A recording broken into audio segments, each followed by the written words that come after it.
Welcome back everyone. So आज हामी news story कसरी लेख्ने हो त्यो सिक्न गइरहेका छौँ.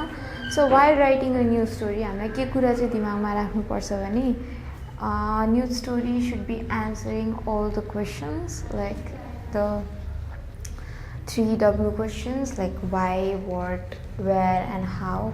अनि news story मा चाहिँ while covering you are writing as a news reporter. So how do we start writing a news story is the format is you start with the headline. अब headline चाहिँ के हुन्छ भने you given a prompt kind of like एउटा सानो दिएकै हुन्छ कि के को बारेमा थियो. Either it's about plane crash, bus accident or a person missing or there is something an announcement or a big event happening in your place. So त्यो सब कुरा चाहिँ हुन्छ. So headline चाहिँ we need to choose accordingly.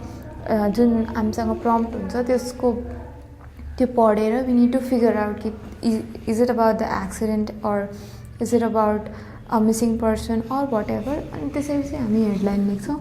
And then we come to byline. Now byline what it is then byline भनेको you write by the reporter dash dash dash, like you are either being the senior reporter or whoever you are being.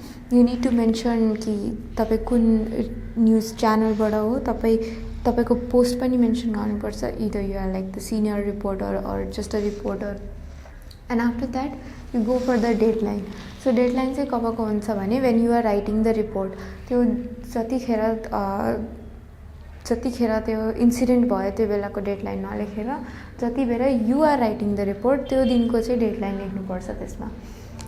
Sometimes what happens is you are given a small skeleton जसमा लेखेकै हुन्छ that you are this specific reporter from this specific news agency. For example, like if you are a senior reporter of Reuters, then त्यो क्वेसनमै mention गरेको हुन्छ. So if क्वेसनमा mention गरेको छ भने mention गरेकै कुरा लेख्नुपर्छ. इफ क्वेसनमा मेन्सन छैन भने you need to write all by yourself. Then we come to the body of the news. So body of the news मा लेख्दा फर्स्ट प्याराग्राफमा चाहिँ हामी के लेख्छौँ भने हाउ कता चाहिँ त्यो इन्सिडेन्ट भयो and what was the incident. So basically we give a overview सानो कि what is the incident about. अनि for example if it's about a plane crash then we write that these many people died in plane crash. And then we go and give the basic information of that plane crash. This specific plane crash was about to reach for example, let's take an example of Kathmandu to Pokhara. So Kathmandu bada Pokhara reach aircraft was about to departure from the Tribhuvan International Airport at 7 a.m. in the morning, and Pokhara it was supposed to reach at 8 a.m. but it didn't reach. त्यसरी गरेर चाहिँ हामी first intro paragraph लेख्छौँ. Second प्याराग्राफमा हामी के लेख्छौँ भने how, when and where did this thing happen. कसरी भयो त, कसरी भयो भने देयर वाज लाइक वेदरमा इस्यु थियो और प्लेन एयरक्राफ्टमा इस्यु थियो or the pilot was sick or whatever the reason is त्यो दिन्छौँ. कहाँ भयो, कुन ठाउँमा भयो त्यो पनि हामीले लेख्नुपर्छ. एन्ड देन कसरी like where did this happen अनि कतिखेर भयो त्यो पनि लेख्नुपर्छ. that we mention in the second paragraph.